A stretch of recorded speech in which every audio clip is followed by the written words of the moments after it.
दोस्तों, क्या हम सदा जवान रह सकते हैं या फिर बूढ़े हुए लोग दोबारा से जवान हो सकते हैं? सदियों से वैज्ञानिकों का यह विश्वास रहा है कि हर एक व्यक्ति की उम्र सीमा निर्धारित है। उस उम्र सीमा से ज़्यादा कोई भी नहीं जी सकता। मगर दोस्तों, पिछले कुछ सालों में वैज्ञानिकों ने एक्सपेरिमेंट करके कुछ ऐसे तथ्य ढूंढ निकाले हैं जो कि हैरान करने वाले हैं। हमारी उम्र क्यों बढ़ती है, हम बूढ़े क्यों हो जाते हैं, अब यह राज राज नहीं रह गया। हमारे जेनेटिक्स की इन सब में अहम भूमिका है। दोस्तों, जानवर, पक्षी, मनुष्यों की हर एक की अलग अलग उम्र सीमा निर्धारित है। कुछ थोड़े दिनों के लिए जी पाते हैं और कुछ 100 सालों तक।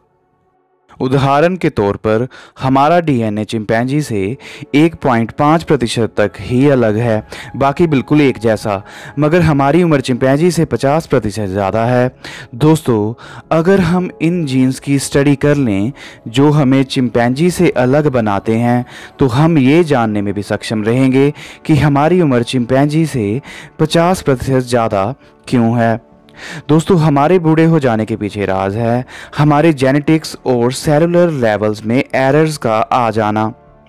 उदाहरण के तौर पर हमारा मेटाबॉलिज्म फ्री रेडिकल्स और ऑक्सीडेशन क्रिएट करता है, जो कि हमारे सेल्स की नाजुक मॉलिक्यूलर मशीनरी को खराब करते हैं या हमारे सेल्स को नुकसान पहुंचाते हैं, जिसकी वजह से हमारे सेल बूढ़े हो जाते हैं और हम भी।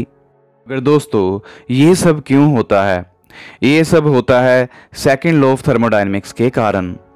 इस लॉ के अकॉर्डिंग हमेशा ब्रह्मांड में डिसऑर्डरनेस बढ़ती रहेगी, जिसे हम एंट्रोपी भी कहते हैं, जिसके कारण फल और सब्जियां कुछ दिन बाद सड़ना शुरू हो जाती हैं, लोहे को जंग लग जाता है, कांच हमेशा टूट जाता है, ग्लेशियर में बर्फ़ पिघलती रहती है, हमेशा आसपास हमारे पड़ा हुआ सामान बिखरता रहता है, टीवी, फ्रिज, इलेक्ट्रॉनिक्स का सामान खुद ब खुद खराब हो जाता है और हमारे शरीर को बनाने वाले सेल्स भी खराब होना शुरू हो जाते हैं, क्योंकि ये सभी डिसऑर्डरनेस बढ़ने की तरफ इशारा कर रहे हैं, जैसे कि सेकंड लॉ ऑफ थर्मोडायनेमिक्स कहता है।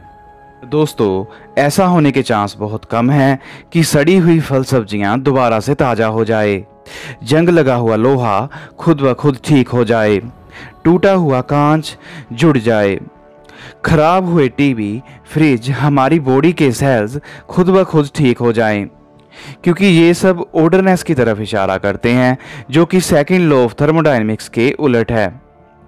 इसीलिए दोस्तों, सेकंड लॉ ऑफ थर्मोडायनेमिक्स से बचना मुश्किल है, मगर साइंटिस्ट दावा करते हैं अगर हम इस लॉ को एडजस्ट करना सीख लें तो हम हमेशा के लिए जवान रह सकते हैं, जो कि पॉसिबल भी है। जैसे हमारे घर में वेस्ट हमेशा बढ़ता रहता है, सब्जियों, फलों के छिलके, धूल मिट्टी, जो कि डिसऑर्डरनेस है, फिर हम इस वेस्ट को, जो कि डिसऑर्डरनेस है, से छुटकारा पाने के लिए किसी दूसरी जगह पर इस वेस्ट को डंप कर देते हैं, हमारे घर से दूर, जिससे हमारे घर में ऑर्डरनेस बढ़ जाती है।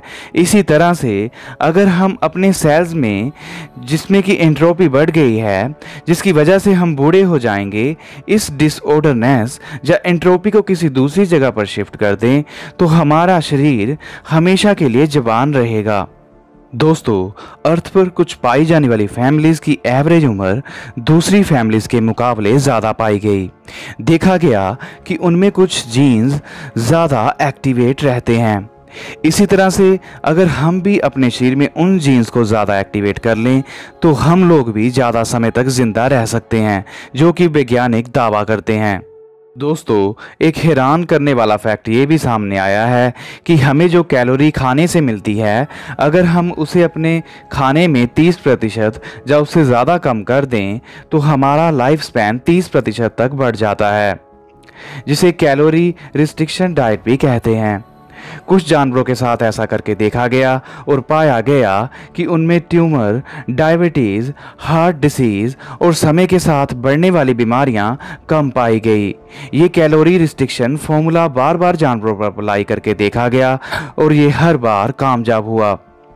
दोस्तों, एक यूनिवर्सिटी में तो बंदरों के साथ 20 साल तक कैलोरी रिस्ट्रिक्शन के ऊपर एक्सपेरिमेंट किया गया और देखा गया जिन बंदरों को खाना कम दिया जाता था कैलोरी रिस्ट्रिक्शन डाइट की वजह से, उनमें हार्ट से रिलेटेड, डायबिटीज़, कैंसर जैसी बीमारियां कम पाई गई उन बंदरों के मुकाबले जिन्हें नॉर्मल डाइट दी जाती थी।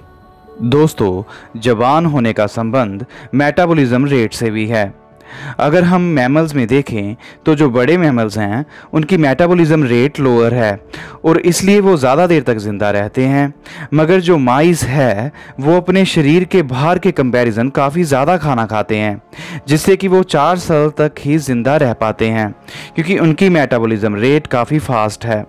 मगर जो हाथी है उनकी मेटाबॉलिज्म रेट बहुत स्लो है, जिससे कि वो 70 साल तक जीवित रह सकते हैं। दोस्तों, जैसा कि अब हम जान ही चुके हैं हम कैसे सदा जवान रह सकते हैं, आने वाले 100 से 200 सालों तक लगभग सभी लोग जीन्स को मैनिपुलेट करना, सेकंड लॉ ऑफ थर्मोडायनेमिक्स को मैनिपुलेट करना, मेटाबॉलिज्म को अपनी इच्छा के अनुसार स्लो करने में सफल रहेंगे और वो लोग ज़्यादा समय तक जवान रहेंगे। मगर अभी जो हम तरीका अपनाकर ज़्यादा देर तक जवान रह सकते हैं वो है अपनी डाइट को कंट्रोल करके, डॉक्टर की सलाह से। और दोस्तों, याद रखिए हमारा डीएनए कभी भी नहीं मरता। हम चाहे कुछ साल के बाद मर जाएंगे, मगर हमारा डीएनए हमारे जनरेशन्स के थ्रू 500 से 1000 से कई साल तक जिंदा रहता है, जो कि हमारे शरीर का ही हिस्सा है। इसका मतलब हम में भी अमर होने की ताकत है।